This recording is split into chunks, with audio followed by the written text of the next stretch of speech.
Greetings, you happily, joyously, miserable, accursed. Time for this week's edition of Curse of Politics, the only podcast that can transition from a scarily accurate impression of Jean Chrétien ordering an iced caramel macchiato at Starbucks to a cogent discussion of the political prospects of a federal budget. Christy Clark is with me. Scott Reid is with me.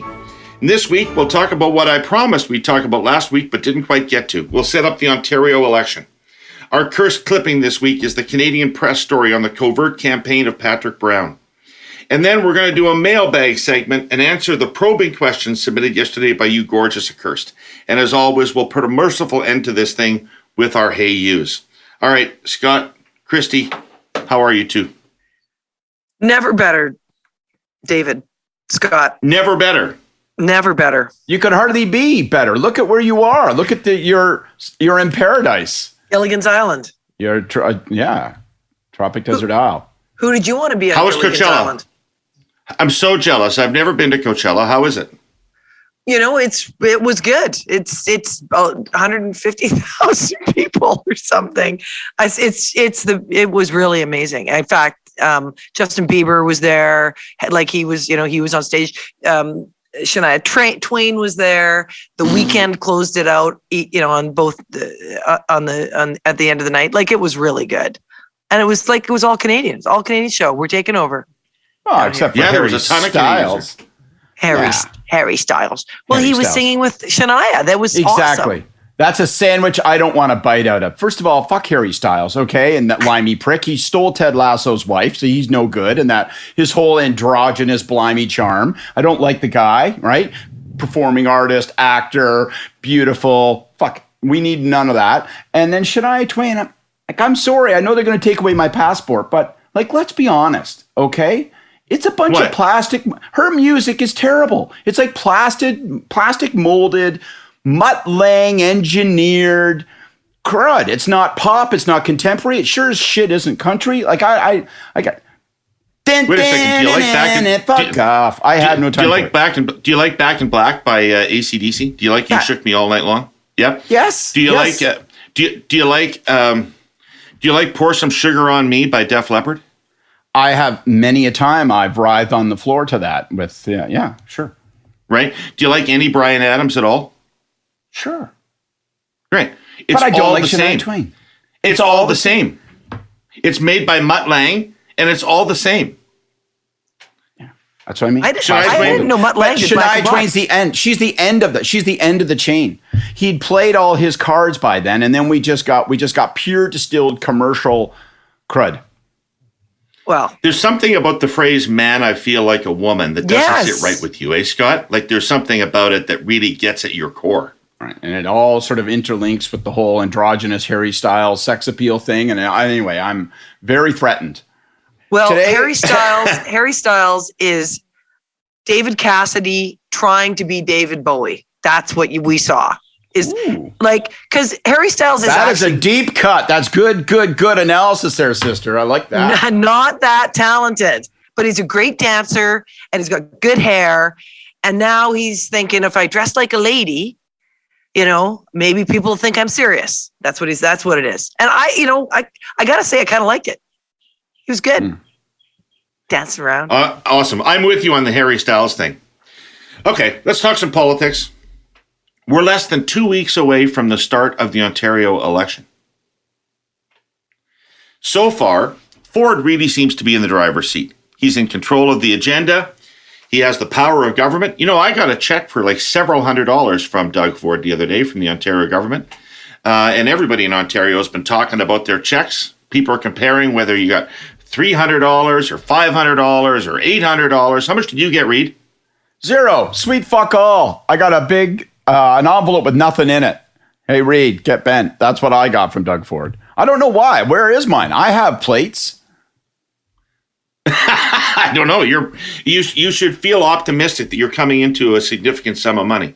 I guess so. Anyway, they've got the money to be running some pre-read advertising, and they've got a double-digit lead in the polls over both of their competitors. So the challenge, it seems to me, is for the opposition parties, is that this is not a natural change election, right? It's the end of a first term in government.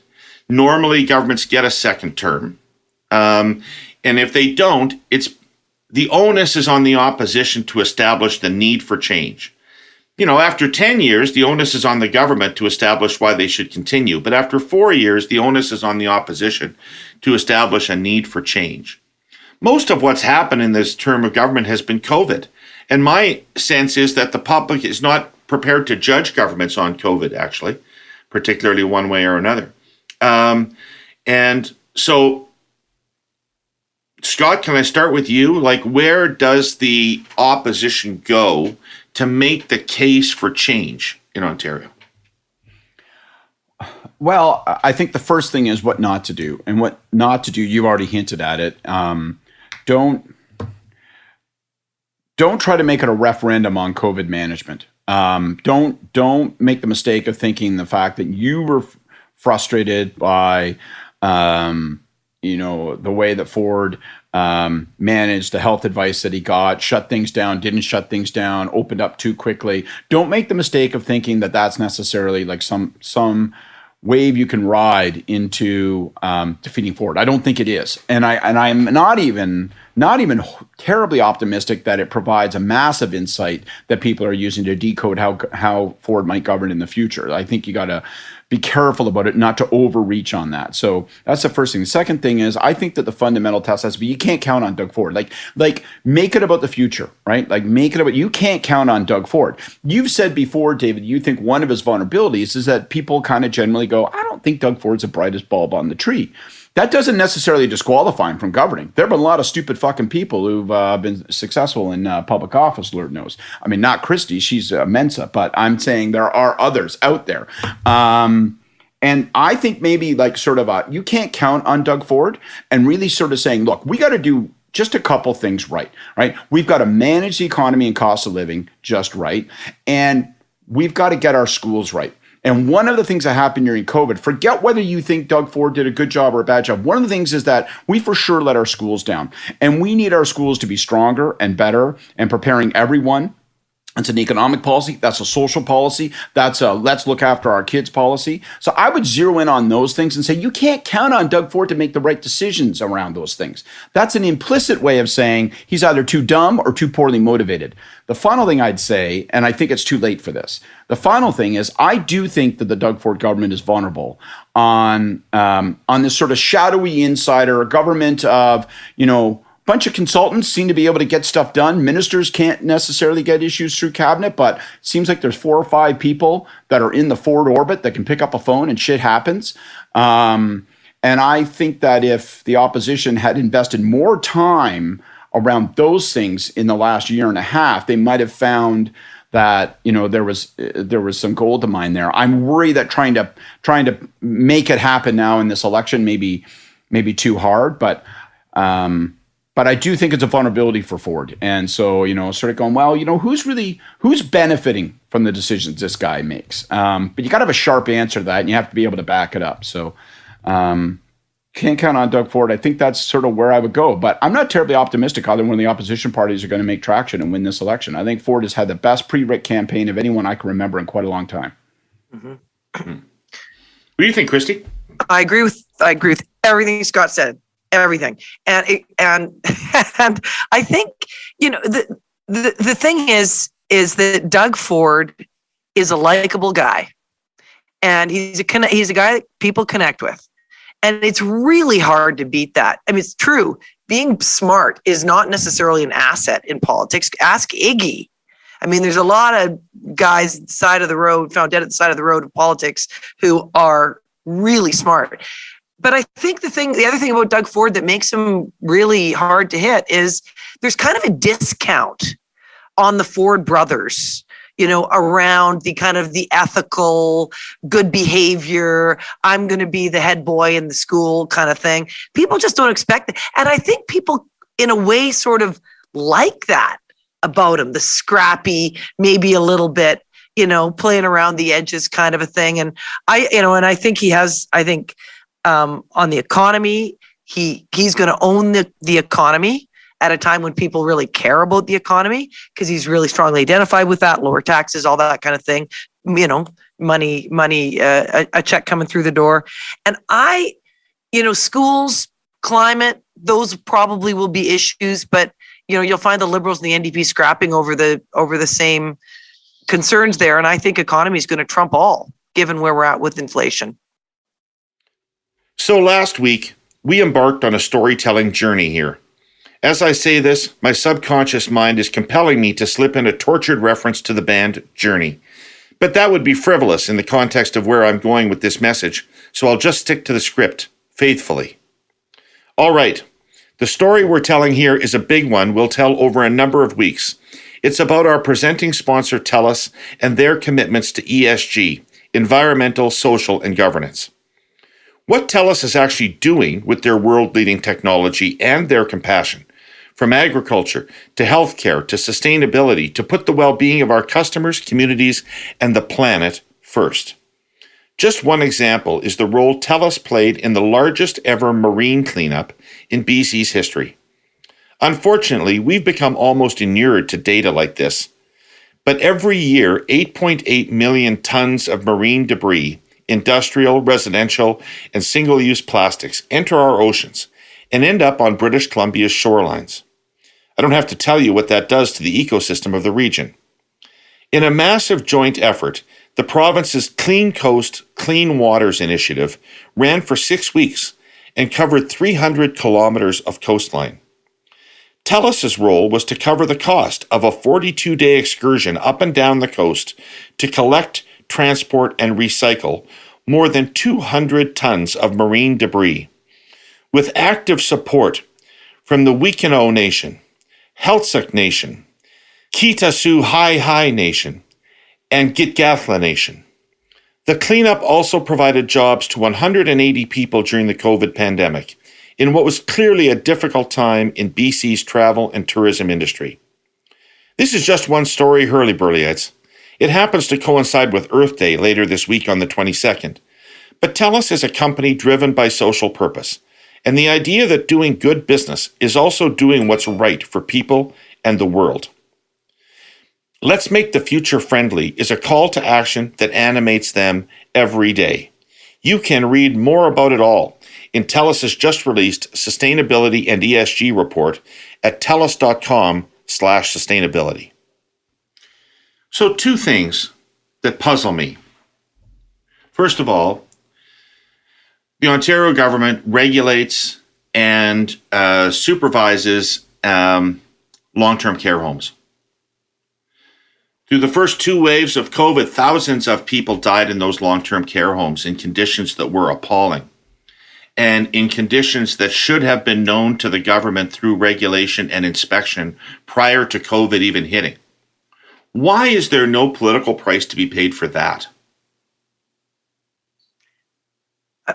Well, I'll start with, I think the Liberals bear some responsibility for that, right? If you look across the country and you see the places where there were fewer deaths in seniors' homes, most of those are provinces that had recently, over the last 10 or 15 years, made significant investments in improving seniors' facilities. So, single patient client beds, all those kinds of things, right? So they were cleaner, they were newer, they were better. There were, it was way more complicated than that, but there is going to, I think they will find a correlation there when they look at countries around the world and they look at how COVID was hitting seniors' homes. So I think part of the problem for the Liberals is they're complicit in the problem. Seniors' homes didn't just start getting left behind under the Conservatives. And I don't mean, right. I don't mean to have a knock on the Liberal governments there. It just, that was true in Quebec. I also think, though, my personal view of this is that we as a society, as Canadians, feel like it's okay to dump our relatives in seniors' homes that are inadequate when governments are putting a lot of money and effort into helping us support them and care for them at home. And I think that some people probably, if you're putting your mom and your dad in an old folks home and you're not looking after them at home, I know for some people that's necessary, but maybe individuals feel complicit in that too. Interesting. Scott, you got a thought on this long-term care thing? Yeah, I got two quick thoughts. One is I think that part of the answer is what you said already, David, which is that people regard COVID, and to a degree, all things associated with COVID as almost like an act of God. It was like a natural disaster, and it's not fair to ascribe blame. And even when there are explicit examples of government failure, decisions that might have been made differently, I think that people are there's a heavy discount, and long-term care is obviously benefiting from that, benefiting in the sense that they're not being held to account on it. The second thing, though, I think is the failure of the Liberals. And I hear what Christy's saying, and it's not wrong, but I still think that a potent argument around this could have been composed, and it's the one I'm trying to make around corruption. They stopped inspecting. This government took over and stopped inspections. Like, they have a vulnerability. There's a vulnerability around motivation that I think could have been laid at the feet of this government and say, hang on a second, right? How come they didn't hold these guys to account? How come they weren't there to protect the most vulnerable? It's because they had somebody else they needed to protect. There are people on these boards. There were people and interests that had mainline access to the premier and his hotline. They got service first, right? They got looked after, not you, not your Aunt Doris, not your grandmother, right? They got looked after. And then it's the same way that some people who happen to be plugged into this government had the right consultant. Well, they got the test kits, and the rest of us got fuck all, right? And then, Highway 413, Liberals seem like they're trending toward fighting it over, well, we ought not to have highways. That's not a good idea. As opposed to saying, well, who got the fucking pick? That's a bad idea. That's what Corey wants. That's what the premier wants. Why shouldn't it be lumped into this thing and building a narrative of saying, actually, the problem with 413 is where it is. Goddamn well bet that somebody somewhere had influence over where that route was, and they're going to make a buck off of it. And I would build this storyline around this government and insiders and friends of, and I don't think, but you had to do that starting 18 months ago, and they failed to do it, and I don't think they're going to be able to harvest it as a consequence. I want to pick up on this, something else you said, Scott. You said that lots of people who are dumb are in politics or are successful. Ford is, let's be clear, Ford is by tens of IQ points the dumbest person to be Premier of Ontario in our lifetime, and in previous people's lifetimes as well, unless one is going to insult John Robarts. And it's evident. It's evident. And why doesn't that matter? Christy, why doesn't it matter? Well, I mean, first of all, I think that functionally, if you have a decent cabinet, you've got a great civil service, and you've got good political staff supporting you, it doesn't necessarily matter that much. That's kind of the sad thing about politics, right? I mean, in a democratic process, you are electing your neighbor. You're electing the firefighter or the professor or the teacher or the garbage collector to become, to get into government. You're someone like me. And I think that today, especially, when people are really connecting through social media and, through visuals and sound bites are so short, being really smart is actually not rewarded. Having a habit of explaining things in intimate, intricate detail, and how everything works, it doesn't actually help. And I actually think this is part of Jason Kenney's problem. People listen to him and they're like, what the hell are you talking about? Doug Ford's there just, saying it like it is, making his cherry whip pie. People connect with that. Bill Vander Zandt was a terrible premier of British Columbia, by the way, probably the dumbest premier we've ever had.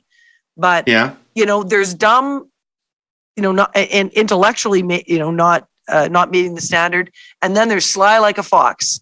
And I think Doug Ford is still sly like a fox. I think people are really uncomfortable with the word smart. I think it's a really difficult attribute to fight around. I think that people are resistant. There are some people that, obviously that are very comfortable talking about this stuff because they think they're fucking smart. And so, but I think when somebody says, well, I don't like somebody because they're not smart enough, I think that boomerangs on people. And I think it's very difficult to have this conversation. Why do people care about how smart somebody is? They care about whether or not things can function. They care about whether or not there's competence. I think that Doug Ford paid a price on the so-called smart issue in the first year of his government when it looked chaotic, disorganized, unstructured, and badly motivated. That looked unsmart. That looked stupid. But he looked smart when he got that thing turned around and structured a little bit more appropriately. The other thing is where people are much more content to talk about, regardless of, well, am I smart than this person? I mean, what makes me smart enough to do a fucking podcast? I don't know. I'm not so goddamn bright, am I? You know, like it's a very harsh. Well, the barrier to entry to podcasting is a little lower than it is for Premier. Well, don't be so goddamn sure. I'm sure, Scott. That's right. You know what? Ontario 2026. But people translate. They will. They'll move. They're uncomfortable, I think, with smart, but they will move to motivation. And that's why I think with Ford, the opposition have failed to build a case where I think there were vulnerabilities that this guy's not properly motivated. I mean, when Ford was in City Hall and when his brother was mayor, like, they had supporters that were very strong, but they also had real problems because they looked like they were badly motivated. They looked like they were poorly motivated, and it really harmed them. He's been able to put a lot of that behind him, and I think the opposition has done a poor job of building the case that, independent of whether you think the guy's smart or not, you should be concerned about what motivates him and whether he shares your values and is properly motivated. So, my guess is that most of you never gave much thought to the phrase supply chains before the pandemic set in. My further guess is that most of you have absolutely thought a great deal about the subject in the past year or so. I certainly have. It's entered the lexicon. We have discovered the fragility of our overseas supply chains, and because everything is connected to everything else, we've seen disruptions in our North American networks. And Canadian manufacturers, which are heavily reliant on foreign suppliers for crucial inputs and on foreign markets to sell their products, have turned out to be especially vulnerable. So the last 2 years has been sort of a brutal education. Now, you've heard me say here before that there's no more important player in Canada's supply chains than our sponsor, CN. The economy is basically supported by rail transport. Pretty much everything moves by train. Anyway, there have been some recent developments that should help CN do its job better, which is nothing but good. Earlier this year, the federal government created a national supply chain task force. The idea is to use lessons learned and streamline Canada's cargo transportation system, removing bureaucratic obstacles and red tape. Then, last week's federal budget contained several measures to maximize the flow of cargo by road and by rail, along with some helpful improvements to the vitally important seaport of Vancouver. There was also a welcome emphasis in the budget on extracting and transporting critical minerals. Canada has spectacular reserves of these minerals, which are crucial to aerospace and high-tech production. Cell phones, batteries, computers, and cars cannot operate without them. And right now, China has the critical mineral market just about cornered. Canada not only has critical minerals in abundance, it has the clean energy and vast open spaces required to process them. The federal government has made critical minerals a priority and is now putting up money to help build the necessary infrastructure. CN is keen to do its part, moving the minerals from mines to processing factories and onward to customers anxious to wean themselves off all that reliance on foreign suppliers. This all makes perfect sense. It's a smart play, it's overdue, and it's welcome. Hey, Christy. Yes. In 2018, you probably were not glued to the Toronto Star day in and day out following the provincial campaign in Ontario. So let me refresh your memory that then opposition leader Ford did not have a leaders tour. He popped up at events without warning or notice to media.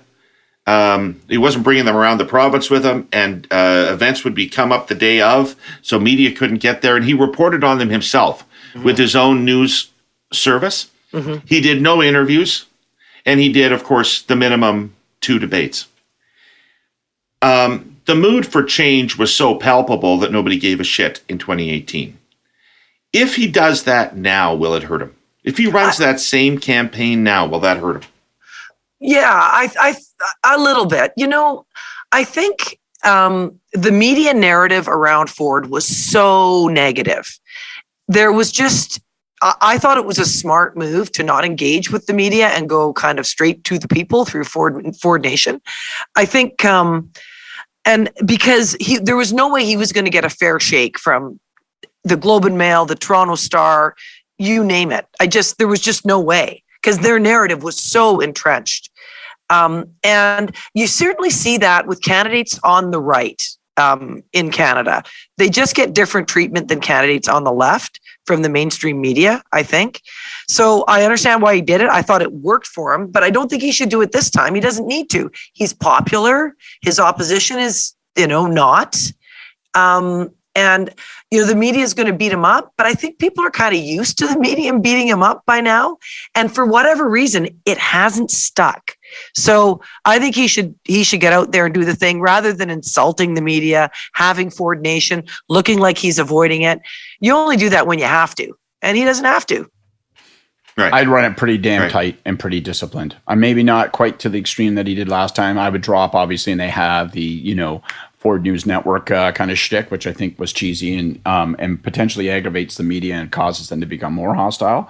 But I'd run it pretty tight. I mean, and the other thing that's a factor around this whole discussion is that there is such a thing as a dumbass dividend, right? Like life isn't fair. People get held to different standards, right? And, we've seen it in another way with Trudeau, not from a dumb smarts perspective, but in terms of, I trust that guy is properly motivated. So I don't hold him to the same standard on blackface that I might hold somebody else, because everything I've learned about this guy in a decade tells me that he's the furthest thing in the world from racist or biased and prejudiced in that fashion. And so the same thing with, Ford gets marked differently on this stuff. There's a dumbass dividend, which is, I don't need the guy to read the periodic table to me. That's not what I think he's there for.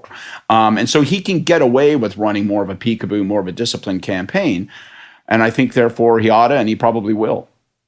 And we would be remiss if we didn't mention here, though, because that's absolutely right about how people kind of, they have a built-in perception of who you are. And then think about the history of women in Canadian politics. Yeah. Right. So, I'm stretching here to a different topic, but really the reason women are not as successful as we should be in the Canadian political landscape is because the pre-existing notions about women in a sexist society always start us off, a mile behind the starting gate than men are when we start in these races. And that's, so it has an upside if you're a guy, I guess, and the media like you. It's always downside if you're a woman, always in Canadian politics. So just on that note, not that I'm angry. Yeah, no. 100%, man. I'm trying to think of an incumbent. Kathleen. I'm trying to think of an incumbent who ran a bubble campaign hiding from media who didn't ultimately have to abandon that or pay a price for it. But, times are so different. The media is so much smaller and less important now. It really may be that that time has passed. Okay, we have a clipping today from Stephanie Taylor of the Canadian Press. Darned interesting article. Really great piece. I, honest to God, don't know where our listeners are supposed to find this article. What paper runs the Canadian Press anymore now, but look for this article. And let me just read you a segment of it here. An apology to the Tamil community, improving cricket infrastructure, and putting a visa office in Kathmandu are just some of the promises Patrick Brown has made in hopes of becoming the next leader of the Conservative Party of Canada. But a search for these pledges on the campaign website and social media accounts of the Brampton, Ontario mayor comes up empty. They appear only to exist in pitches Brown has delivered to leaders and members of the country's Tamil and Nepalese communities. He is courting them, along with other immigrant and racialized Canadians, to buy party memberships as the clock ticks down to a June 3rd deadline for leadership candidates to sign up new members. His main rival, Pierre Poilievre, is drawing crowds by the thousands. Meanwhile, Brown has been crisscrossing the country, making his case to rooms of sometimes as few as 20. A glimpse into his strategy can be found in videos shared on Facebook by those who attended such events, such as including a meeting Brown had with the Muslim community members in British Columbia. 17 minutes of the event were live streamed. In the existing Conservative membership, Pierre is more popular. The existing Conservative membership wants someone who is more hard right, says Brown, seated on a couch as others appear in nearby chairs. My path to victory is not winning the party membership, he says. My path to victory is bringing new people in and having a decent level of support within the party. He says his team has a large campaign in the Sikh, Muslim, Tamil, and Chinese communities that have all felt mistreated by the party. Scott, what do you think of that? I think that it's really important that people resist the impulse to go, well, that's the way politics is played, and that's nothing new, and that's nothing significant. Obviously, people have courted communities since ad infinitum, right? Candidates go looking for communities where they can do up mass membership signups. That's the only way to try to get ahead, particularly if you're going up against a juggernaut like the Poilievre campaign.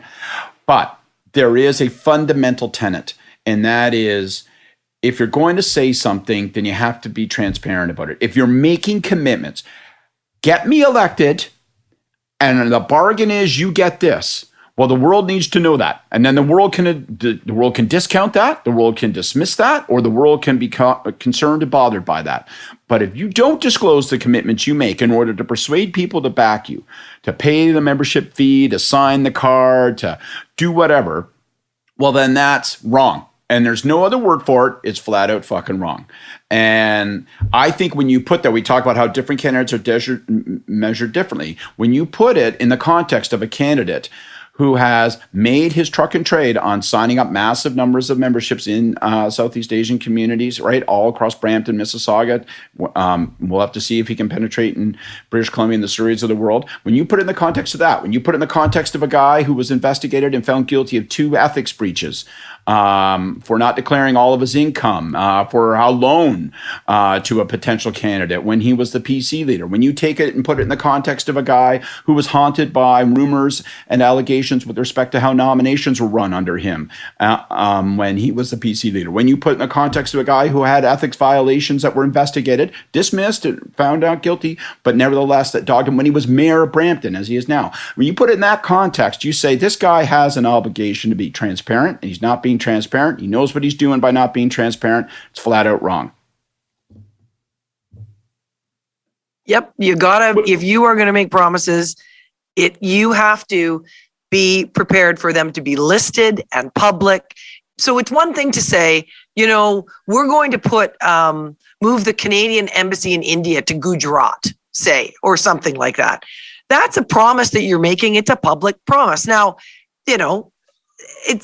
lots of people would argue, well, come on, that's just wrong. Well, you're allowed to do it, but doing it secretly to say to people, you know what, here's what we're going to do for you. And then over, with the right hand, you say one thing, left hand, you say the other.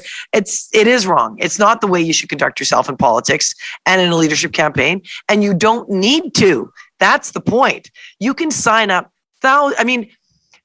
During my leadership campaign and me versus Kevin Falcon in 2011, we both signed up like over 20,000 or 25,000 people in Surrey, like each of us.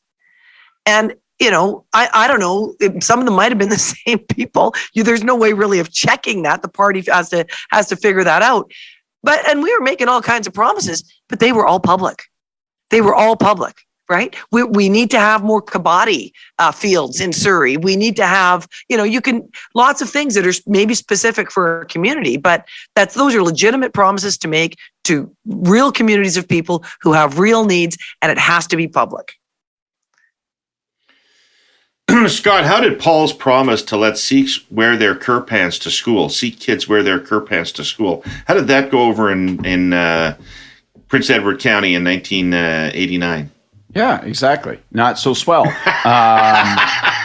And when Paul attended fundraisers with Tamil community, and when we went into Ampara and we went into Tamil controlled territories and got permission when he was prime minister, people, not everybody liked that. And there were lots of critics of that stuff, and people were conscious of it, and they can make a judgment, and they can level the criticism in public, and Paul could respond to it.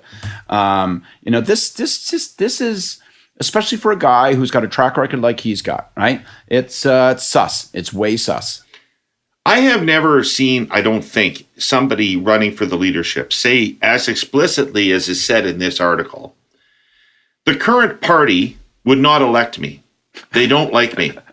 So in order for me to win, I've got to change the party. I've got to flood the party with new members.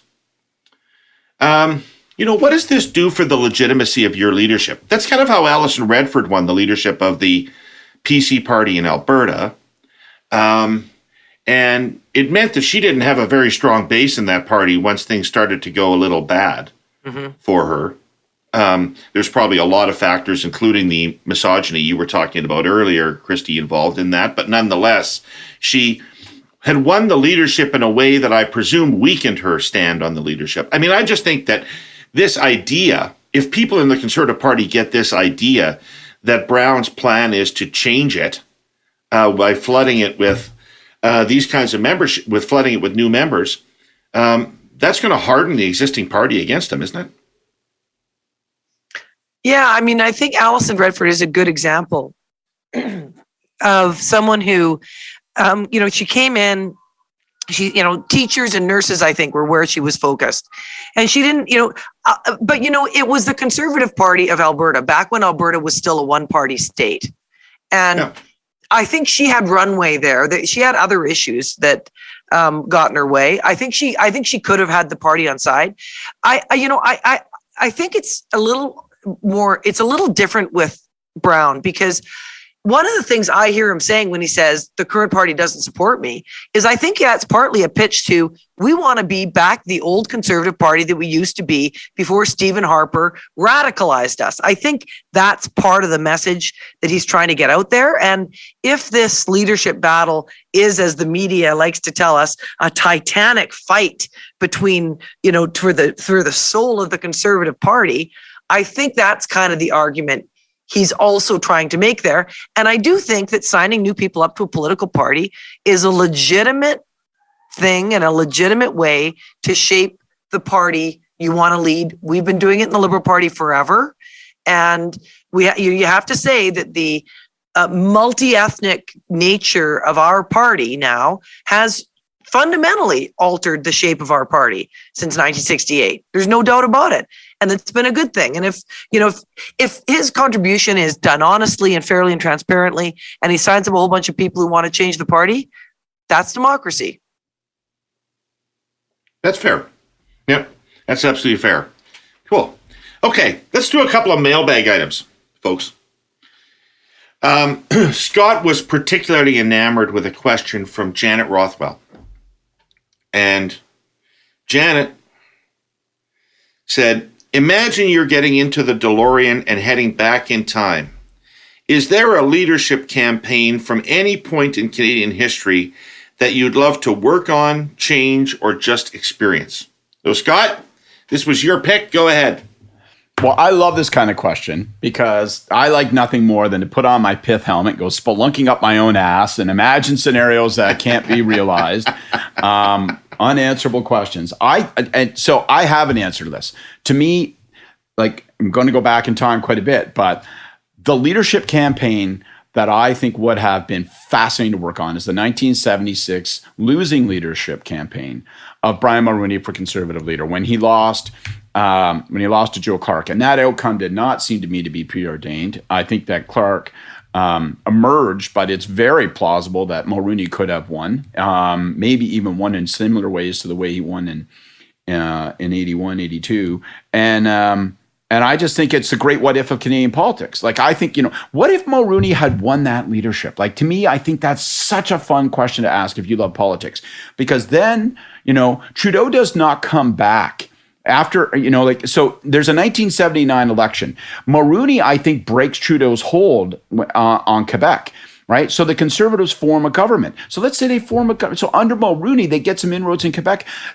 That's it. Trudeau was done in 1979. Pierre Trudeau does not come back. There's no repatriation of the Charter. There's no Charter of Rights and Freedoms. There's no NEP. There's no Canada Health Act. How does the referendum in Quebec unfold without the presence of Pierre Elliott Trudeau? Does Mulroney rise as the greatest federalist and vanquishes Levesque? I don't know. But to me, you look at all of that, all the things, the beat of that butterfly's wings, I think are interesting as hell. And so I would pick that 1976. And what would you like to do on Brian Mulroney's leadership campaign in 1976? I would like to do the shit I read about. I'd like to go to the Bowery and trade whiskey for votes. I would like to drive around with wads of cash in my pocket. I would like to, smoke cigarettes and tell lies to people, stack rooms. I would like all that seamy cigar smoke filled shit. I think it would have been great. We forget how nice and dirty under the fingernails those campaigns, delegated leaderships were back then. That one was very well funded as well. Very. Very well funded. Christy, do you have an answer to this question? Is there a campaign you'd like to go back in time and be part of? I go back through my dad's old delegate packages. Like he had the delegate packages from all the leaders in 1968, all the guys that were running, every single one of them. Wow. And you read them and it was a contest of ideas. Like we forget about the fact because Pierre Trudeau was so charismatic and, it was in the bag from the very beginning, right? For him kind of when we look back in history, but you look at their pack, what they talked about. John Turner was talking about free university for everybody. And and everybody had a big, Paul Hellyer was not crazy then. And, he had a lot of, Eric Kieran's was in the race. Or at least hiding it better. Yeah, okay, maybe. Just an incredible slate of people that were battling around ideas. And you can imagine the delegates. My dad was one of them. He was the John Turner delegate. Just standing there thinking and talking. You're young. It's 1968. The world was your oyster. Canada was rich and getting richer. I just feel like that would have been a really exciting and hopeful place to have been, 1968 on the floor of the Liberal Leadership Convention. As much as I would love to, I do, like from Scott's point of view, spending time on the campaign bus with Brian Mulroney would have been, I think, for anybody in any campaign, unreal. Would be something you'd never want to, you'd never want it to end, right? You'd never want it to end.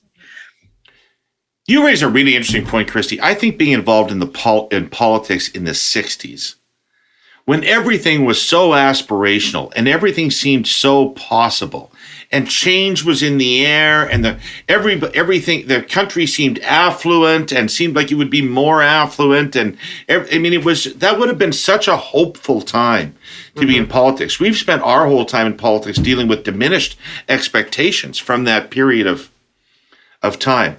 I actually don't really personally have an answer to this question because I've never, despite having watched conservative leaderships fondly, never ever thought I would want to be part of one. The only answer I possibly have to this question, and I'm divided, is the 1984 Liberal leadership, where I supported John Roberts and I shouldn't have, because I didn't want him to win. And that's my lesson, is that don't support people and involve yourselves in campaigns where you don't actually want the candidate to win and you're involved for some other reason. In this case, it was to work with a bunch of people that I liked and wanted to work with. And so that's what makes it hard. If I hadn't been part of the John Roberts campaign, I wouldn't have worked with Rick Mahoney, whose bedroom I'm in right now because my satellite dish is down. I wouldn't have worked with Bruce Ogilvie, my great friend. I wouldn't have worked with Terry.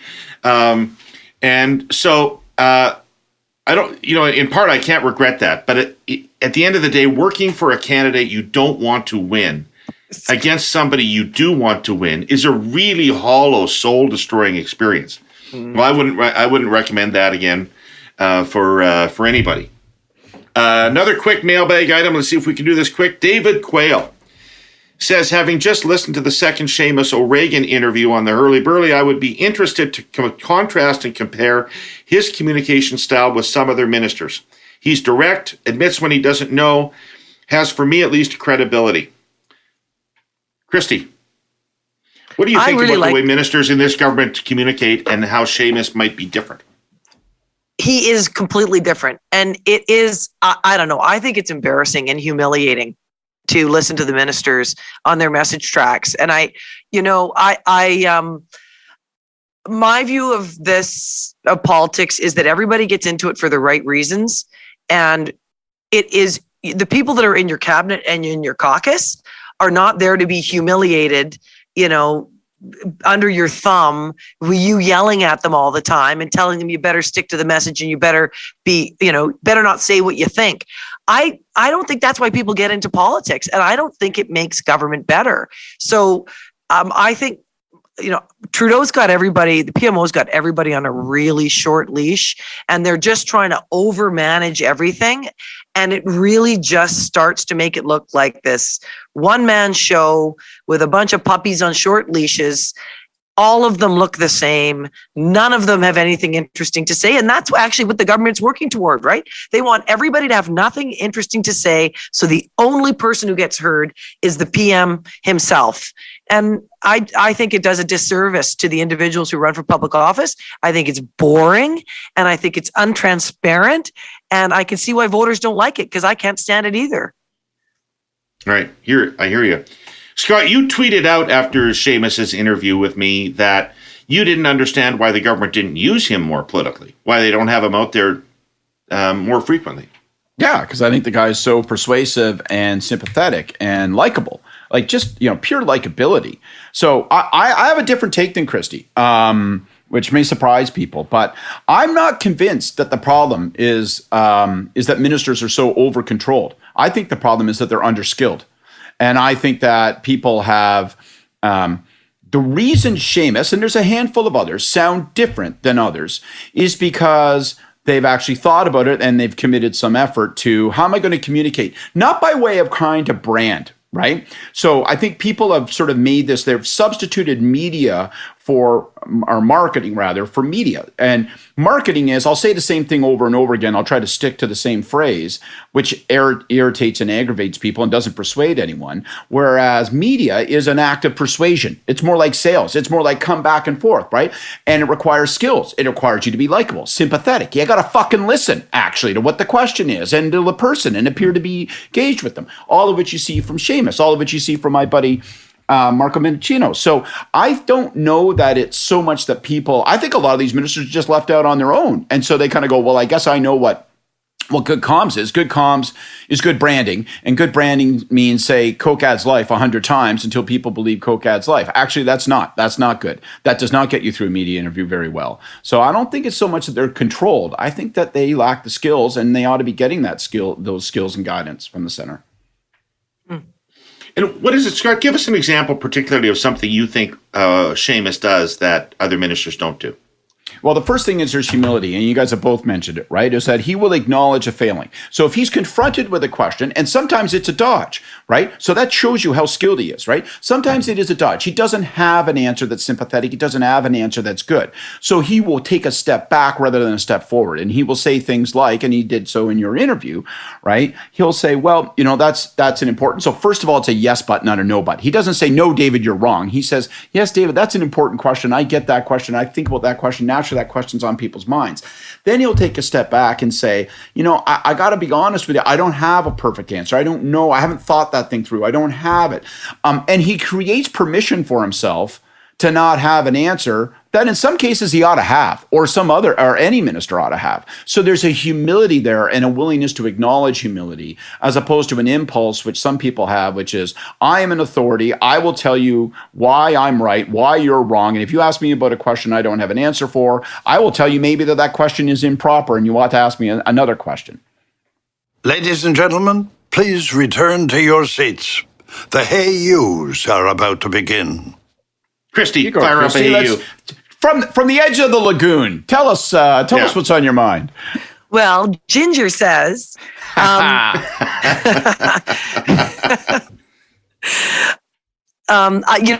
Hey You goes up to James Rajat. So who is James Rajat? Well, he's the one of the former members of Parliament from Alberta. He's now representing Alberta down in Washington, D.C., and getting out there and talking to Americans about Canadian oil and gas imports. He has scored a huge win this week when he got Senator Joe Manchin up to Alberta to tour the oil sands and meet with folks. And Joe Manchin could turn out to be, after these midterm elections, really pivotal in helping make sure that Canadian oil and gas has a way into the US. And what's interesting about it is this is all happening under the nose of a federal government who should probably be doing it, doesn't believe that they can do it for political reasons, can't grow the Canadian economy, can't show any love for oil and gas. And so the Alberta government's been out there doing it on its own, and it's because of James Rajat. He has been absolutely amazing on this file, and he's moved Canadian oil and gas further on the agenda than probably anybody has in the last 15 years. All right. I'll join your shout out to James. He's a great guy. He is everybody likes James, from across the aisle, huh? Which makes me curious. There's something wrong with that guy. If everybody likes him, there's something. He's hiding something. And I'm talking to you right now, James. I've known you for a while. It's a little fishy. Actually, everybody liked him but Harper, which makes him even more impressive. He's a great guy. So, who's your hey you, Scott? I'll be fast. My hey you is to the Liberals. Everyone's getting all wound up about this Ford F-150 thing. People are pulling their hair out saying, God damn it, the Conservatives are suggesting something that's not true and it's patently false. And we need to talk about how they're lying and that this is an imported and all of that's true. All of that's true. It's all dog shit. They're all using the power of, sounds true, so it probably is true, to try to, embed in people's minds that this Ford F-150, this big truck tax is coming. I would just say, right, take a pill, calm down, right? Understand. Part of the dynamic here is they want you to insist that it isn't true. They want you to get mad and foam at the mouth about the fact that it's not true, and that the very allegation itself is, disrespectful and disreputable, and you got to figure out a way. Because this is endemic to the way the Conservatives play now, right? They will say things that are false. So you got to figure out a way to rebut it without rewarding it. And I don't think going on TV and screaming, it's not fucking true, I'm not going to tax your truck. It's a good way to get my mom going, I hear something about taxing the truck. I bet the sons of bitches are going to tax that truck. Be clever, be strategic, be focused, and don't reward them. That's a really good one, too. My hey you goes out to the governments of Canada. Would somebody please step up and tie a bow around this COVID thing and tell me how it's ending? What is the deal?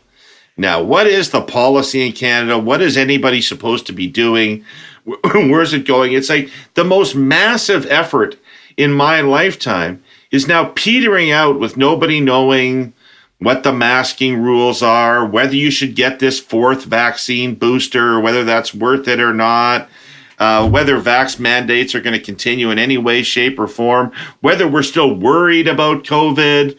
Any of it. We used to have daily briefings from every level of government.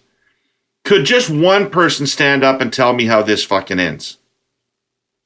That's my hey you. All right.